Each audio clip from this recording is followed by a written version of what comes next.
Last Halloween, Jake tried to kill his now fiancée, Hayley. On Thanksgiving, he returned again, this time to carve up Hayley for dinner and his brother Jeff for dessert. It turns out that Jake was being mind controlled by a mysterious rune related to the mysterious holiday cult of Samhain. His brother knocked some sense into him, and Jake and Hayley's relationship began to slowly mend. However, we'll see if the dust has truly settled for Hayley this Halloween, or the night she came home. Happy Halloween to all you ghosts and goblins out there. I'm your DJ, Shock Jock Curdy J, and we're taking it all the way back to 1995 with Halloween 6, The Curse of Michael Myers. Starring Donald Pleasance, J.C. Brandy, George P. Wilbur, and of course, Paul Stephen Rudd. Curse picks up 6 years after the events of Halloween 5 as Michael Myers hunts down his niece Jamie Lloyd and her newborn son. There are also cults, test tube babies, a man in black, and Halloween vibes out the wazoo. For those unaware, there are 2 cuts of Halloween 6, a theatrical cut and a producer's cut, and both will be taken into consideration for this review. Halloween 6 is an enthralling entry in the franchise, to say the least. It juggles multiple plot lines, several main characters, and also elaborates upon many different aspects of all the other sequels in the franchise to varying degrees of success. Something I really enjoyed was how it elaborated upon the more satanic, Samhain-esque aspects of Halloween 4 and 5, as well as tying back to the less tethered Halloween 3 Season of the Witch. There is something in The Curse of Michael Myers for any viewer, though your enjoyment of those things may differ. While there's a lot of rightful criticism lobbed at Halloween 6, there's a lot to adore about it. The color palette of the film is a hazy bluish gray with lots of rain and humidity in the intro to set the tone. This causes the few sunny sequences in the movie to really pop. In general, the movie is very well shot, and it helps that they filmed on location in Utah, which further adds to its Midwestern appeal. Given that director Joe Chappelle would go on to direct HBO's The Wire, he imbues the movie with a grounded, real quality for something that gets as bonkers as this thing does. He mines some great performances out of our actors from a script that is less than stellar. Given Halloween 5's poor performance at the box office, longtime producers the Akkads took 6 years to fine-tune their approach to the next movie. There was even a time where Quentin Tarantino was attached to produce Halloween 6, and he even pitched an idea for a road trip movie where Michael Myers and the Man in Black would kill people all along the highway. But when inevitable scriptwriter Daniel Farrens entered the fray, his approach was a bit more novel and creative, much like a fan fiction. Michael Myers is super imposing in this movie, just feels big and menacing. His mask in this is one of the better looking ones as it actually matches his frame. He's even more brutal in the theatrical cut as he is ripping people's spines through their neck and exploding their heads via electrocution. The intro where he impales the nurse who helps Jamie escape on a precarious looking wall spike, it shows he means business. This Michael is mean and has a bloodlust, and it adds a real tension throughout the movie. Kara Strode, played by Marianne Hagan, commanded the screen anytime she was on it. Her performance was incredibly believable. A broken down mother who is forced for unknown reasons to move back in with her parents, played by the terrific Kim Darby and Bradford English, and man, is that John Strode a mean SOB.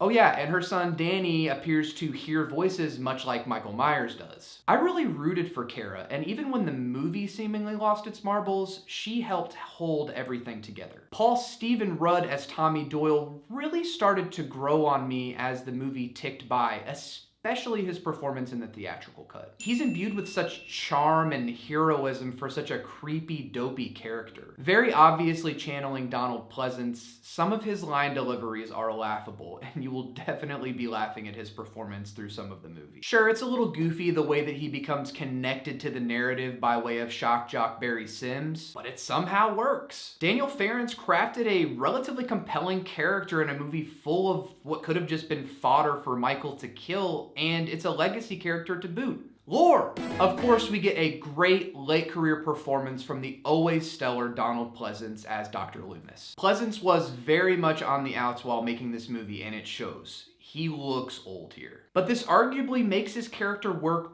better, adding a warmth and jovialness to him whenever he's on screen. Sure, he's weathered, but he carries this lightness that is just infectious. When he's listening to Barry Simms' radio show and perks up, "I'm retired," I couldn't help but smile. Minor MVP shout out to Janice Nickram as Mrs. Blankenship. In a movie full of twists, there's only one truly scary: the reveal that Mrs. Blankenship helped mold Michael's evil as his babysitter years prior. The scene with her watching that old movie with the sound off, haunting. Anytime she's on screen, she pops, and all of her sections really helped make the movie feel like Halloween. Now, depending on which cut of the movie you watch, you get a very different experience. The theatrical cut has a much more bombastic 90s appeal, matched by Alan Howarth's less than subtle score. There are also some questionable sound design choices, and it's edited a lot like a music video. I think they thought this would help with the pacing, but it just looks weird. Wasn't a fan of that. The producer's cut is more nuanced, with a better, somber score from Howarth. Feels so eerie and quiet. The scene where Jamie arrives at the seemingly abandoned bus stop is haunting to me. Those liminal spaces in Halloween movies just work. There is nothing more terrifying than being so exposed and even more alone. Both cuts have an immaculate and cozy vibe, with plenty of Halloween iconography to make it right at home for the fall season. The controversial part of the movie lies with the mark of thorn, a tattoo that inexplicably shows up on Michael's wrist at the end of Halloween 5. While this is very convoluted and barely referenced in the theatrical cut, it is almost explicitly explained by our characters in the producer's cut. While you do have a better understanding of what's going on, it feels so cheesy and expositional that I almost prefer the more erratically paced theatrical cut. The implication in the producer's cut that Jamie birthed Michael's son is horrifying when you consider that in the movie's continuity, she was only 15 years old. It's also implied that Michael has never been working of his own volition, contrary to Loomis's assumption that he is just pure evil. The cult of Thorn has been seemingly controlling him, or at the very least caging him like a wild animal. Oh, and there's a matching constellation that shows up on any of the Halloweens that Michael chose to kill on. Double O, and apparently the cult of Thorn needs to sacrifice Michael's baby in order to pass his curse on to Kara's son Danny, and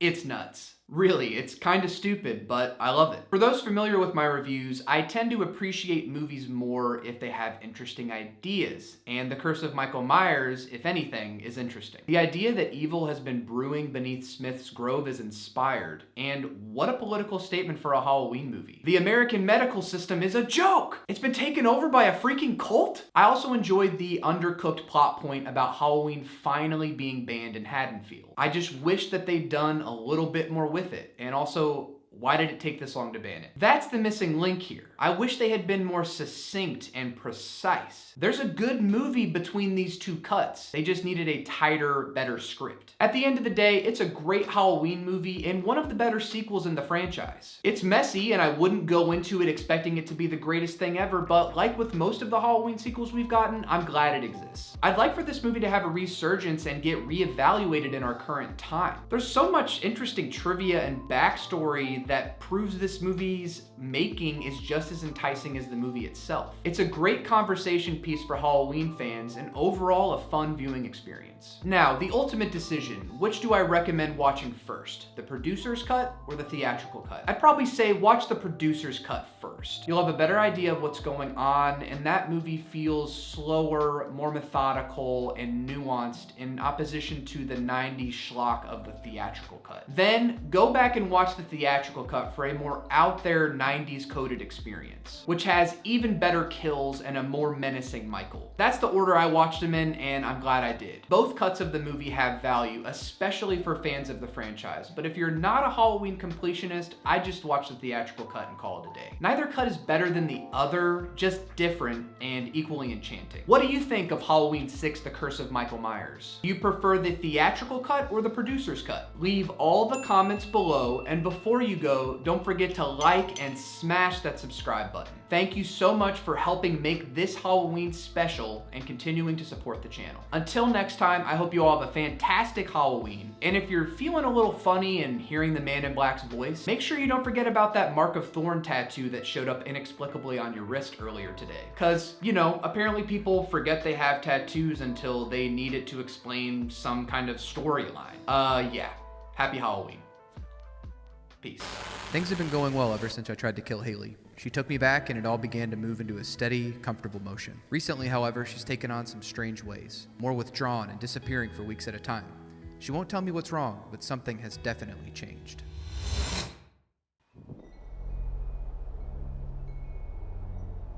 Listen, I know I tried to kill you and all, but would it kill you to clean the dishes for once? Hey, I'm working in here. Can you keep it down? No noise at all. Do you know how important my YouTube channel is? I'm huge. I have over 200 subscribers, okay? I can't think about our wedding right now.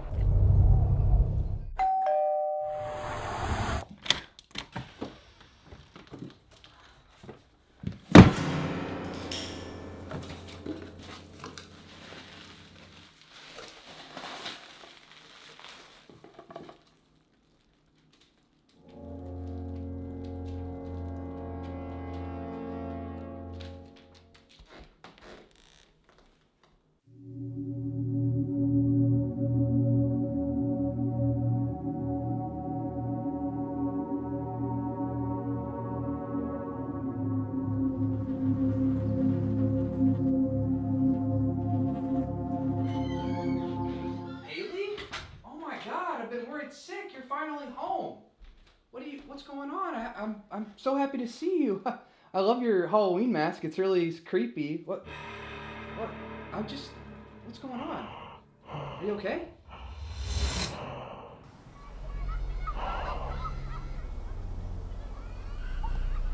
Until they need it to explain some kind of storyline. Yeah. Happy Halloween. Oh my, what are you doing? I'm filming. Why do you have a knife? What's going on? No. No! No! No! No! No! No! No! No! No! I'm sorry for killing you. I'm trying to kill you.